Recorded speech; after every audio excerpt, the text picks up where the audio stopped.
Menos de 2 semanas después de que los rebeldes iniciaran su avance, el régimen ha caído y Assad ha huido a Moscú. En Damasco y en toda Siria, los sirios celebran este nuevo comienzo y esta nueva etapa de sus relaciones con el resto del mundo. Ahora, una pregunta sigue en el aire y es ¿qué clase de nuevo inicio va a tener Siria? Mucho depende si la oposición siria, privada de ahora un enemigo en común, va a unificarse para formar un gobierno civil federal pluralista o si en verdad va a caer en luchas internas que van a sumergir a Siria de nuevo en una nueva guerra civil. El día de hoy hablaremos de Siria y el balance regional del Medio Oriente.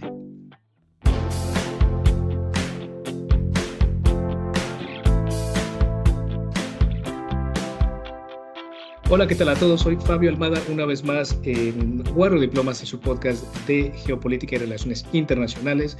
Claramente teníamos que tocar el tema de Siria. Yo creo en verdad que fue más rápido cómo cayó el régimen de Assad que el tiempo que nos costó organizarnos para grabar este episodio.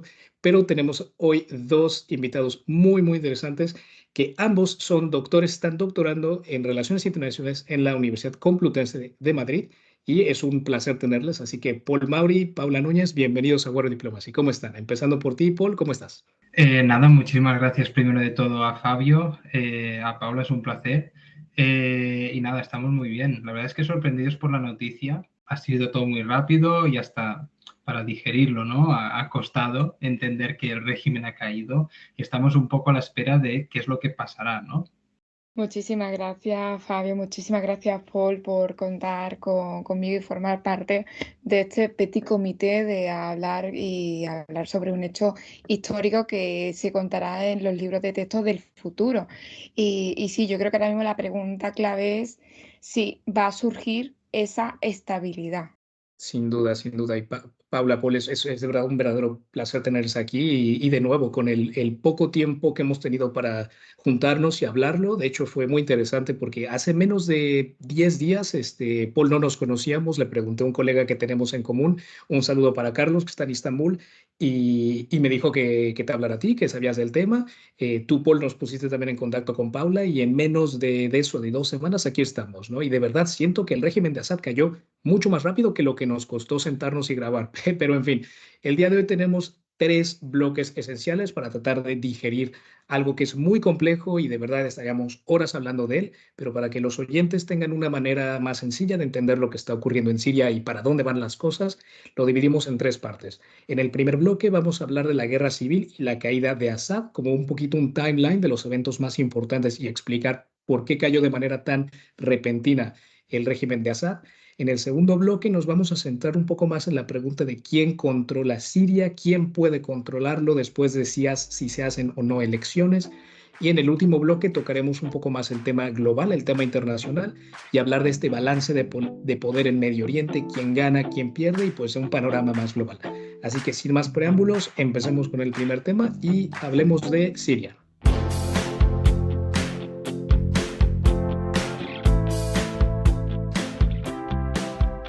Bueno, entrando en este primer bloque para analizar de nuevo algo que es muy complejo, pero bueno, tenemos que intentarlo. Paul, te pregunto a ti un poco, ¿cómo ves estos sucesos clave que dan lugar al comienzo de la guerra civil en Siria? ¿De dónde viene esta problemática y cómo empezó la guerra de vuelta en 2011?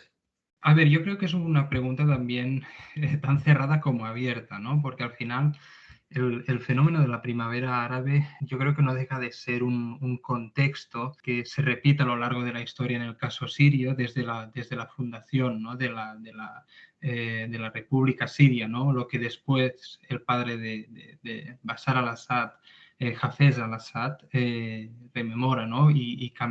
Cambian ese nombre de República Siria a República Árabe Siria. Al final, una de las problemáticas que tenemos desde que se crea el Estado sirio es que desde el inicio, a través de golpes de Estado, etcétera, cuando el partido Baath toma el poder, nos encontramos en situaciones en las cuales determinados grupos, como son por ejemplo los alawitas, que son los que gobiernan, o otros subgrupos, pues se produce una serie de choques de poder.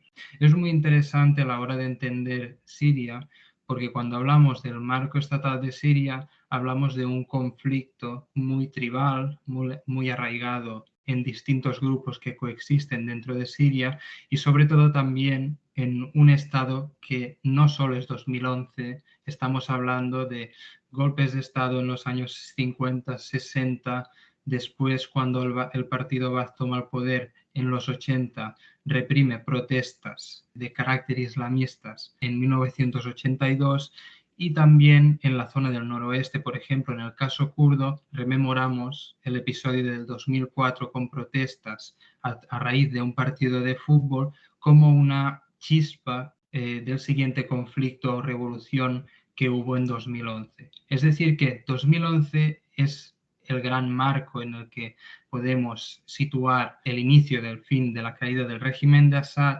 pero el Estado sirio ha tenido muchos más episodios en los cuales ha tenido revueltas y también ha tenido conflicto. Yo es que, por ejemplo, diría que 2011 es el año clave, ¿no? Lo que ha sucedido en Siria obviamente ha sido en pocas semanas, en apenas 2 semanas, pero lleva años con una muerte lenta. 2011 fue el año en el que al-Baghdadi del Estado Islámico coordinó para que el actual líder del grupo, que lidera ahora mismo Siria, fuera a ese país para iniciar un brazo afiliado a la organización allí. Luego, este líder, al-Jualini, se convirtió en el comandante de un grupo armado llamado Frente al-Nusra. Es decir, ya 2011 fue el año en el que ya se estaba generando ese germen hasta el día de hoy de Frente al-Nusra. Luego ya en ese momento estaba directamente afiliado al Estado Islámico. Ya en Siria, pues se destacó por sus acciones en el campo de batalla, pero no fue hasta 2013 cuando cortó con los lazos del Frente al-Nusra con el Estado Islámico y lo puso bajo el control de Al-Qaeda.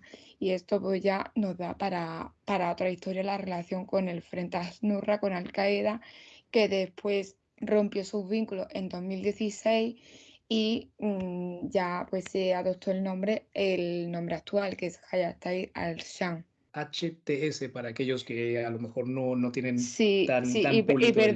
perdonadme por la pronunciación porque seguramente lo habré dicho fatal. No, está brutal y yo creo que también para entendernos más fácil porque hoy todo mundo está, ¿no? Todo mundo es experto en Siria y en todos los sucesos desde hace 2 semanas, así que bueno, HTS es esta asociación, la principal, y ahora hablaremos más de detalle de ella, ¿no? Pero bueno, para a lo mejor completar este gran panorama del inicio de la guerra civil en Siria, Paul y Paula, yo les a lo mejor hablaría de la manera en la que yo me lo estoy dividiendo, que es este inicio de la guerra y el primer avance de los rebeldes, que fue entre 2011, 2014 más o menos, y luego el siguiente es cuando se intensifica el conflicto entre el Estado Islámico, que es entre 2014 y 2016. Y aquí otros par de años interesantes es 2015, que es donde Rusia interviene en nombre de Assad, ¿no? Porque los rebeldes estaban ganando mucho terreno, básicamente estaba Assad contra las cuerdas y el despliegue de aviones de guerra y ayuda militar de Putin, pues le viene perfecto y logra repeler este avance rebelde, ¿no? Y también entra más o menos en esta época, Hezbollah se despliega en Siria también en apoyo de Assad. Y otro actor también, otro evento también interesante hablar en esta época es el Estado Islámico y esta coalición que Estados Unidos avanza para atacarles, para desmoronarles, apoyando mucho a las fuerzas kurdas, creando fricciones con Turquía, ¿no? Porque desde la década de los 80 Turquía siempre ha tenido un conflicto con el Partido de los Trabajadores de Kurdistán y pues básicamente han estado en contra con cualquier movimiento, cualquier ayuda contra este grupo étnico, ¿no? El Kurdistán es un tema muy interesante, Paul, que podemos explorar a lo mejor en un episodio concreto el año que viene, pero para los límites de este episodio dejémoslo por acá, ¿no? Entonces, en 2017 cae el Estado Islámico y parece que la guerra civil de Siria también empieza a tranquilizarse un poco porque Rusia y Turquía comienzan a pactar, ¿no? Pero no sé, Paul, si tú tienes algo más que añadir en esta época donde ya más potencias se meten a la cuestión, donde el Estado Islámico también está ahí. Lo que empieza siendo una protesta, ¿no? Al final es como que surgen distintos grupos, ¿no? Como ha explicado muy bien Paula. Y a mí lo que me gustaría destacar es que, llegado a cierto punto, cuando estas protestas empiezan a ser muy graves, ¿no? Y empieza esta ola de sectarización, a nivel regional distintas potencias, como las potencias del Golfo, ¿no? Empiezan a financiar determinados grupos de oposición de carácter, por ejemplo, islamista, ¿no? Que en cierto modo históricamente habían representado la oposición política en Siria.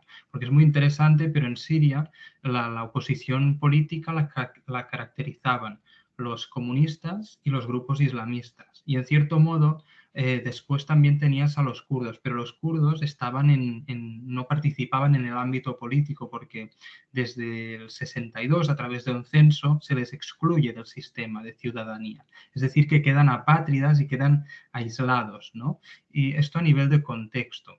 A partir de aquí, una vez este conflicto emerge, es muy interesante porque las distintas potencias, ¿no? Rusia, que había mantenido históricamente alianza, ¿no? con Assad, se ve obligada a intervenir porque estos grupos apoyados por potencias del Golfo, un cambio de posicionamiento de Erdogan en materia de política exterior, de su vecino y anterior aliado, por ejemplo, hasta 2011, que no hay las revueltas, Erdogan era un héroe para el mundo árabe, y el cambio de posicionamiento, en cierto modo, en contra de Bashar al-Assad, marca un antes y un después también en el conflicto.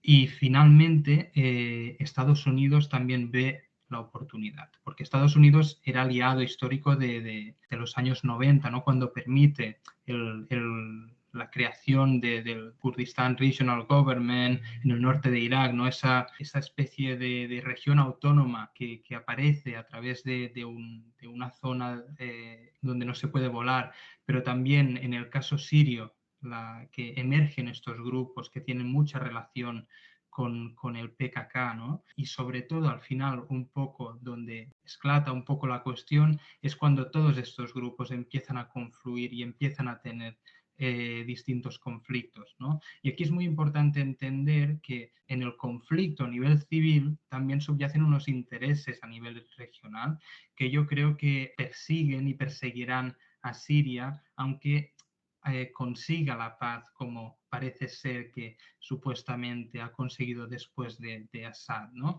Pero siempre habrán esos intereses y siempre habrán estos grupos.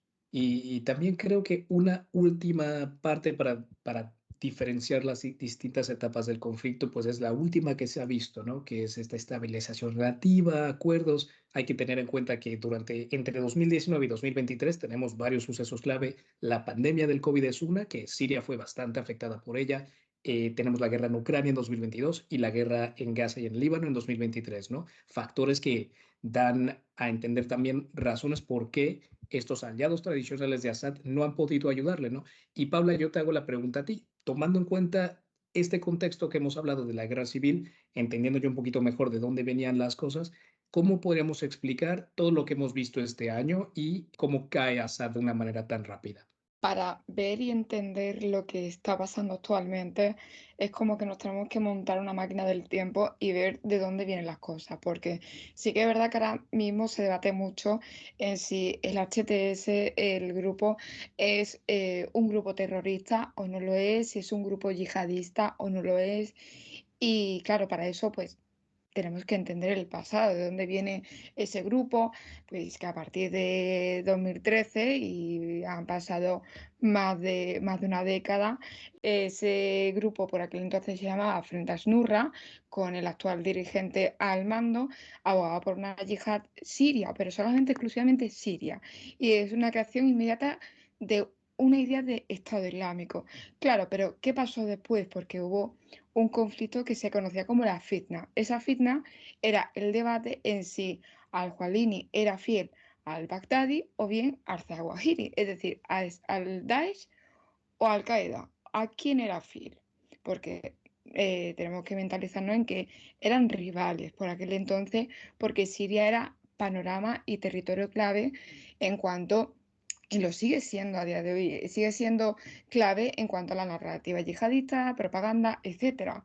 Entonces, por un lado, para el Baghdadi, Jualini decía que había jurado lealtad y que juntos deberían construir ese llamado Estado Islámico en Irak y Levante. Pero claro, Julani decía, pues mantengo mi lealtad al Zawahiri, aunque también le juro lealtad al Baghdadi como lugarteniente de Zawahiri en Irak.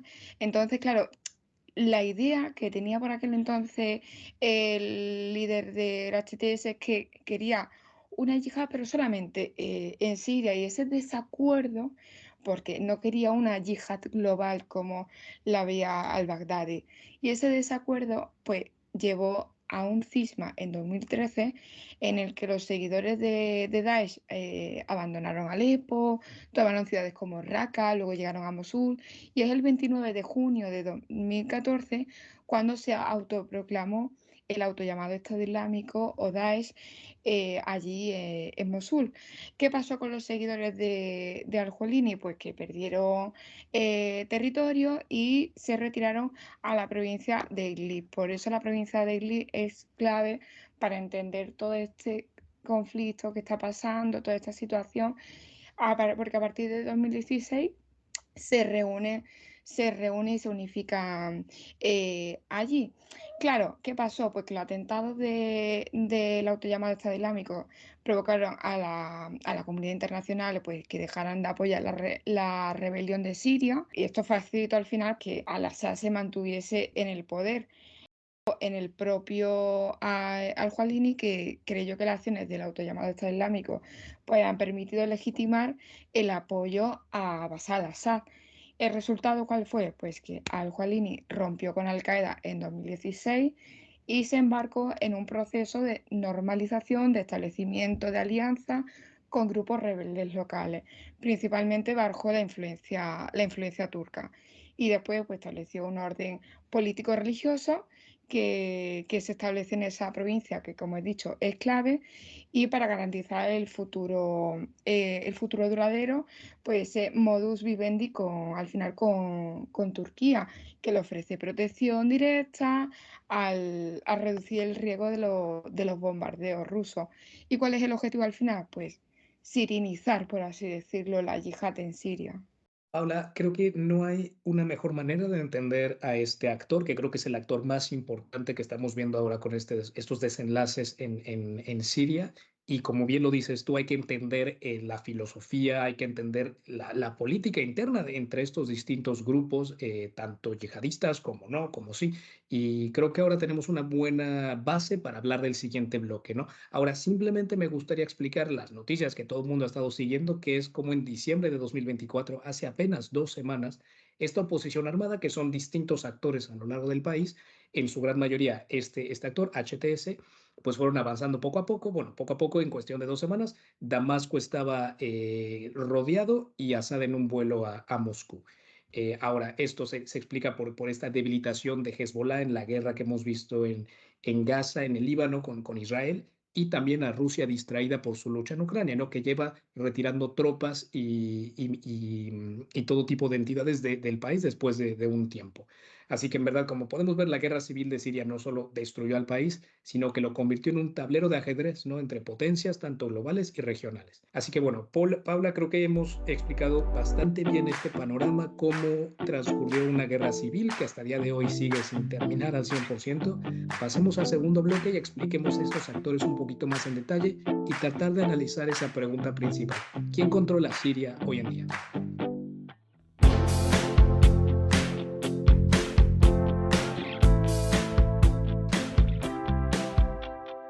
Entrando en este segundo bloque, como hemos explicado en el bloque anterior, la guerra siria es compleja, hay muchos actores y es difícil entender cada uno de ellos, ¿no?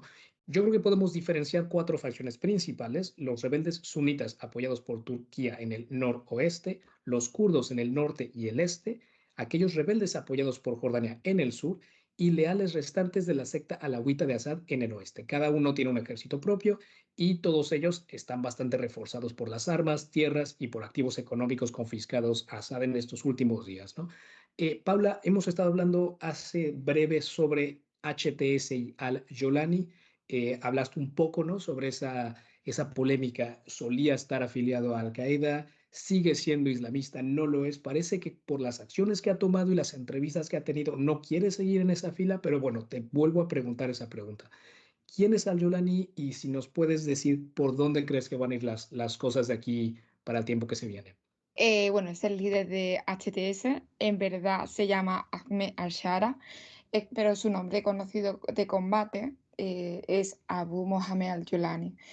Este individuo nació en los Altos del Golán, una zona clave también para entender el conflicto en Siria. Se desplazó y en 2000 se cree que al-Jolani pues, integró en Al-Qaeda de Irak después de la invasión de Estados Unidos en Irak en 2003 y en 2010 fue arrestado, perdón, por las fuerzas estadounidenses en un campamento cerca de la frontera de Kuwait. Allí pues conoció a yihadistas que más tarde formarían filas de Daesh, incluyendo al propio al-Baghdadi. Estados Unidos ha calificado al líder como terrorista global. Incluso llegó a ofrecer una recompensa de 10 millones de dólares por información que induzca a la captura. Actualmente ya ha hablado con medios y actualmente el grupo HTS impone la ley islámica, la famosa Sharia, en las áreas que controla, pero lo hace de una manera sustancialmente menos estricta que otros grupos terroristas. Públicamente, pues se relaciona con cristianos, con otros no musulmanes. Los yihadistas han criticado su actitud por considerarlo demasiado moderado. No obstante, pues organizaciones de derechos humanos han acusado al líder, al grupo en sí, a HTS, de reprimir las protestas públicas, de abusos contra derechos humanos, y al-Jolani ha negado esas acusaciones y HTS, no obstante, ha sido clasificada como organización terrorista por varios gobiernos de Occidente, de Medio Oriente, por Consejo de Seguridad de Naciones Unidas, etc. Algo que se me hace también interesante de este actor es lo que comentamos, que estuvieron mucho tiempo en la provincia de Idlib y en verdad Jolani se me hace un institucionalista, o sea, parece que tiene una afición de verdad a instaurar instituciones políticas, económicas que lideren un lugar y se puede ver esta reflexión en cómo están haciendo esta transición política en Siria hoy en día y no sé, se me hace algo interesante. Y bueno, yo creo que es de los actores más fuertes que están hoy en día y probablemente un candidato para ser el líder de Siria. Pero el otro lado, Paul, me gustaría preguntarte a ti un poco sobre este otro actor muy importante igual en Siria, que son las fuerzas democráticas sirias, ¿no? Que dominan el noreste y tienen una gran influencia kurda. ¿De dónde viene este otro actor? Estamos en 2011, hay un vacío de poder en Siria, en la zona del noreste. A partir de aquí la situación se complica y la gente a nivel local se organiza en lo que ellos apodan comités de defensa o de seguridad del pueblo, ¿no? Estas unidades están conformadas por básicamente gente étnicamente kurda y muchos de ellos tenían formación porque habían sido exmilitantes del PKK, existían partidos políticos que eran de izquierda kurda en la región y llega a determinado momento y empiezan a hacer una defensa efectiva, coger armas, todo lo que implica, ¿no? La institucionalización de un movimiento, ¿no? Que ellos lo llaman la revolución de Rojava. A partir de aquí, lo que hacen estas unidades, ¿no? De defensa, que después las hacen masculinas, femeninas, ¿no? Llevan un proceso de institucionalización, empiezan a colaborar gracias a la mediación de uno de sus líderes, que era Saleh Muslim, con Estados Unidos, quienes desde 2014, ¿no? Con el caso de Kobane, ¿no? como punto de inflexión en el conflicto sirio, pues se consolidan como actor no estatal, ¿no? a nivel regional y llevan a cabo un proceso de institucionalización hasta prácticamente nuestros días y se han convertido en el contrapunto de alguna manera a el gobierno de Assad, aunque tampoco no luchaban, ¿no? Directamente contra Assad. Ellos querían una mediación y llegar a algún tipo de acuerdo y por eso no chocaban directamente. Pero sí que lo hacían con los grupos islamistas porque los veían como una amenaza, ¿no? De aquí que lucharan contra las HTS, ¿no? Y también contra las FSA, Free Syrian Army, ¿no? Que son los otros rebeldes que tienen de alguna manera el apoyo a nivel logístico de Turquía, que es otro de los interesados en que este actor pues deje de existir básicamente por las relaciones que mantiene con el grupo PKK, ¿no? Que operaba en Turquía y que se retiró a las montañas de Kandil a finales de los 90, cuando llevó la guerra contra el Estado turco al ámbito transnacional, ¿no? A partir de aquí tenemos a este actor en Siria operando y ahora mismo está en una situación un poco peliaguda porque se ve amenazado tanto por esta nueva fuerza emergente, ¿no? Las HTS, ¿no? De Yulani, y está viendo a través de la reconfiguración quién es más enemigo y quién es menos enemigo, ¿no? Y está tanteando un poco el terreno y veremos si finalmente se produce una intervención por parte de Turquía y se materializa esos 10 kilómetros inicialmente, pero el otro día el ministro de Interior turco avisaba que serían 50 finalmente de intervención, ¿no? Y eso puede poner en peligro estas fuerzas en el noreste. Y a partir de aquí será muy interesante ver si acaban pactando, no solo a nivel estatal, con el nuevo, de alguna manera, presidente en funciones, ¿no? que han puesto hasta marzo, hasta que estabilicen toda la situación, o si finalmente acabarán pactando también con los turcos, de alguna forma, para mantener su estatus. Hay que recalcar que a pesar de su nombre, el Ejército Nacional Sirio es básicamente una entidad propia turca y creo que Paul le das perfectamente al grano a una de las preguntas que se están haciendo muchos analistas hoy en día. Puede que la guerra civil en contra de Assad haya terminado, pero ahora el verdadero desafío es este compartimiento de poder, quién va a tener autonomía, quién no, y pues el rol que tenga el siguiente líder del país de unificar estos distintos grupos, ¿no? Y creo que los hemos marcado muy bien estos principales fuertes, ¿no? Que repitiéndolo de nuevo es HTS con Al-Jolani al mando, las fuerzas democráticas sirias, ¿no? Que son básicamente Kurdistán en el este y el Ejército Nacional Sirio apoyado por Turquía, ¿no? En estas zonas seguras a lo largo de la frontera turca. Paula, ¿tú cómo lo ves? ¿Crees que va a haber una posibilidad de algún acuerdo, reparto de poder entre estas distintas facciones? ¿O crees que esto destaque en más fricciones y un conflicto como parece que puede empezar a ir por ahí la cosa? Yo me decanto más por lo segundo. Ojalá fuese algo estable, que reinase la estabilidad, pero si levantamos un poco la vista de Siria, nos vamos a los países del alrededor que ha pasado más o menos, o de algo parecido, pues por ejemplo, Afganistán, eh, la historia está ahí, que ha ido pasando y se repite al final el mismo parámetro y las mismas acciones. Y además, si vemos que se han hecho con HTS, se han hecho con zonas muy estratégicas.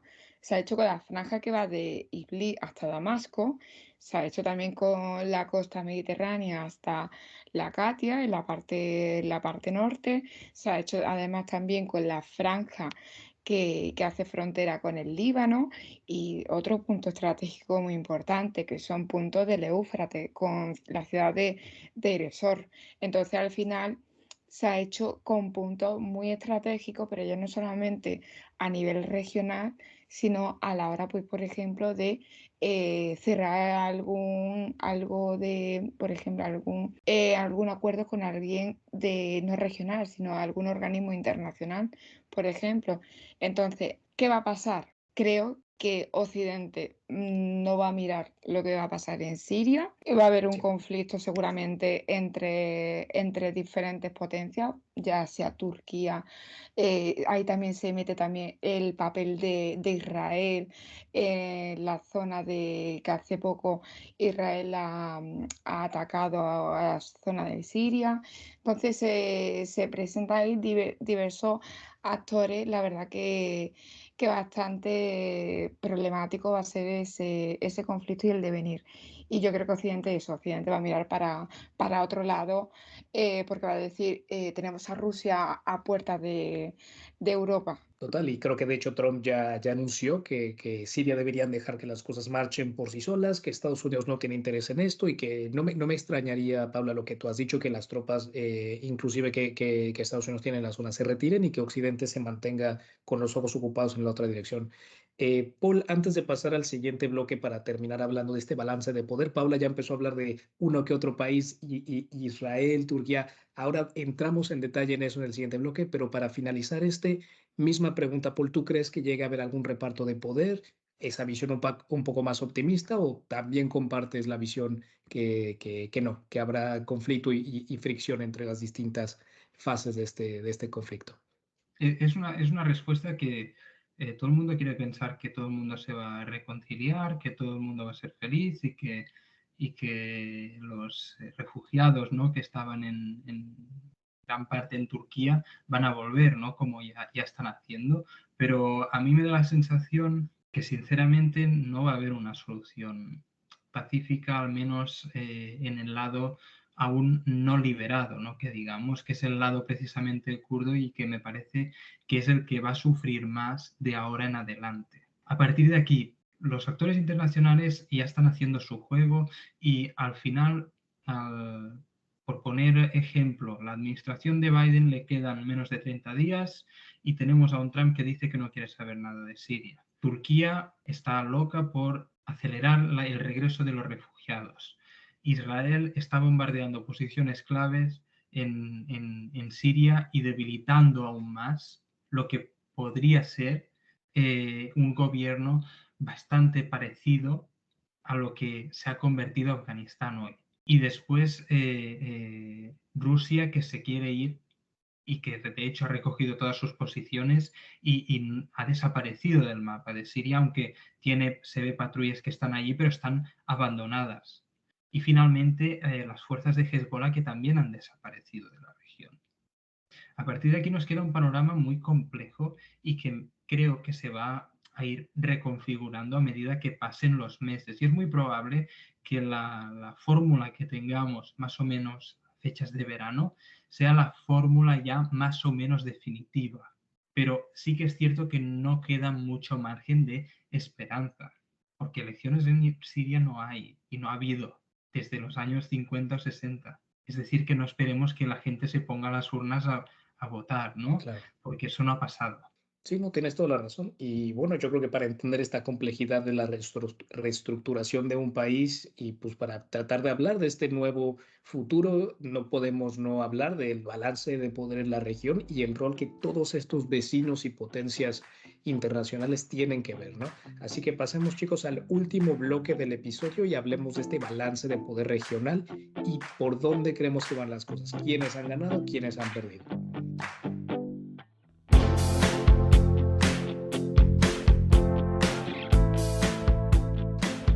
La caída de Assad no afecta solamente a Siria, sino que reconfigura las dinámicas de poder en toda la región.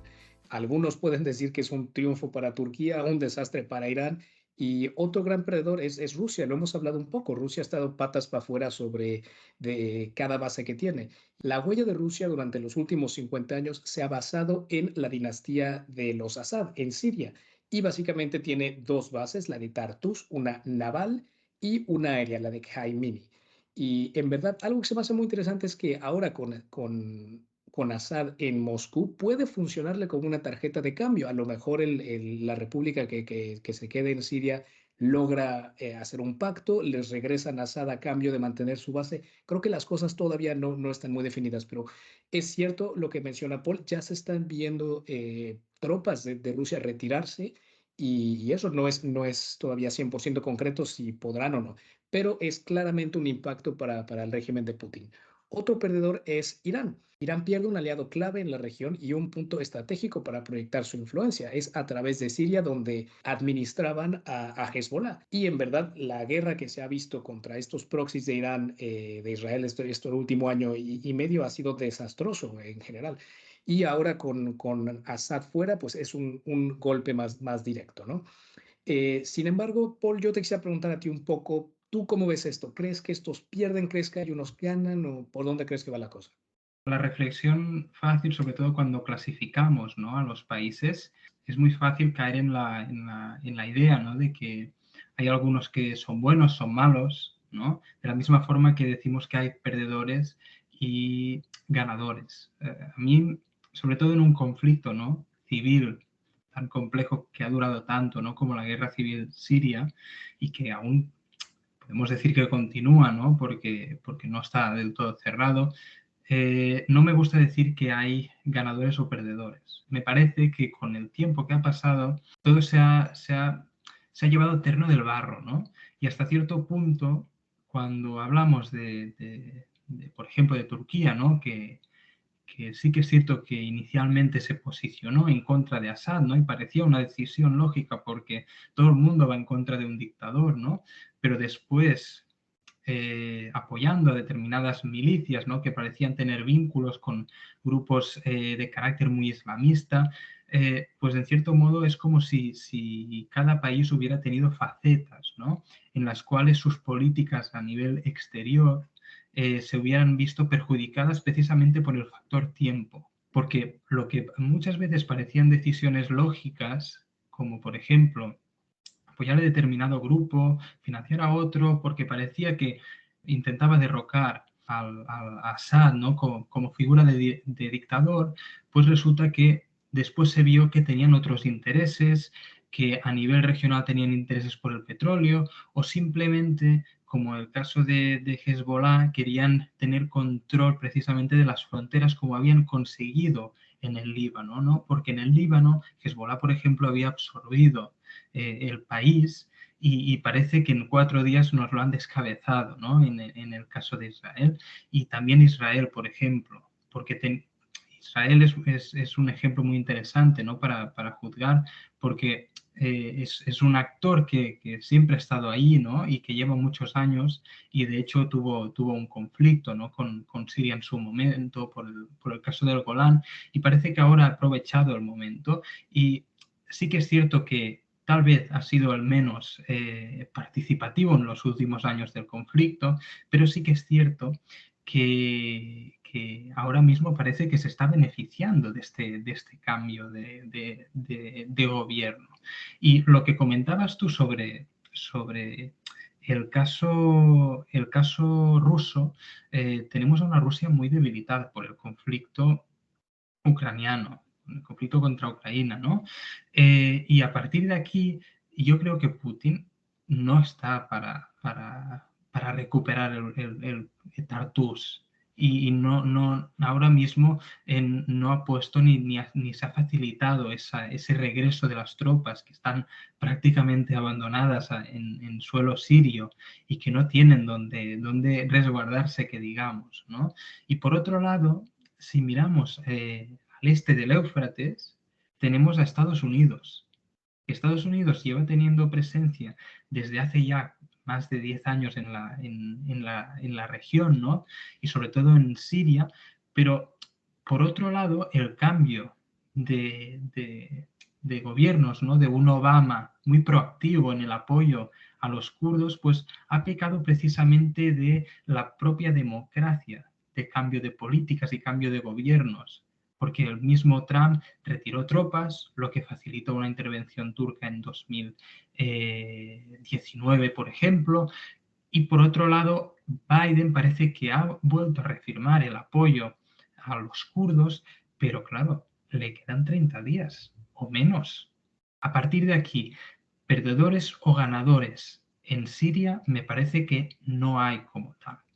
La situación actual es consecuencia del factor tiempo. Sin duda, no, sin duda, y el tiempo se irá dictando, ¿no? Como lo dices tú, a lo mejor todavía es muy temprano para saber quién gana, quién pierde, pero podemos ya ver que la posición de Erdogan es más fuerte que la de nunca, la de Putin muy cuestionable, y esa potencia global hemos visto que no, a lo mejor una potencia regional sí, pero esa capacidad de influir en sucesos alrededor del mundo tal vez no tanto. Irán también bastante debilitada con sus diferentes proxies descabezados. Y Paula, te pregunto a ti, ¿tú cómo ves esta cuestión? ¿Crees que hay actores, de esos actores que estamos hablando, unos que se han beneficiado más, unos menos? Hablamos mucho del Estado Islámico y otras organizaciones radicales. ¿Cómo ves su rol también de ellos en este meollo? Bueno, yo creo que, bueno, estoy totalmente de acuerdo con Paul, que en un conflicto no hay ni ganadores ni perdedores, porque es según también con qué gafas coja y mires el conflicto. En cuanto a Daesh, ya hemos hablado que Siria fue un escenario clave, que de hecho en 2014 se proclamó el califato, apoderándose durante años vastas secciones de Siria e Irak. Daesh estuvo durante la guerra de Siria, la guerra civil, y entonces pues la coalición liderada por Estados Unidos fue a Siria a derrotar a Daesh, y en 2019 esa coalición expulsó a Daesh de su último refugio en el país, en Siria. Por tanto, la pregunta, ¿terminó por completo la amenaza de Daesh en Siria? Pues yo me atrevería a decir que no. ¿Por qué? Porque cuando hablamos de terrorismo yihadista, no hace falta que vaya una persona con un arma en mano a atentar, sino que esa ideología se implementa. Y yo diría que la actividad está empezando a recomponerse. ¿Por qué? Porque está el temor de que también muchos investigadores, por lo que yo he ido leyendo, que se vuelva de nuevo a esa incubadora yihadista en varios campamentos. ¿Por qué? Porque Daesh se aprovecha siempre del debilitamiento para asaltar los campos, para liberar a la gente, ser vistos como salvadores. Entonces, ya se ha visto que Estados Unidos está con este temor, y lo que quiere hacer es evitar que los yihadistas aprovechen de esta situación para sembrar más todavía el colapso, y lo hacen a través de bombardeo en zonas de donde está asentado Daesh. Entonces, pero claro, como ha dicho Paul, a Biden le queda pocos días, le queda menos de un mes, y de hecho hace pocos días veíamos que desde la Casa Blanca, la administración Biden, habían dicho que ya habían mantenido contacto con el actual líder de HTS. Pero claro, te quedan menos de un mes, y tenemos ahí una administración Trump que ya ha dicho que le da igual lo que esté pasando en Siria, y que se va a desentender totalmente. Con lo cual tenemos al principal financiador de la OTAN, que se va a desentender totalmente.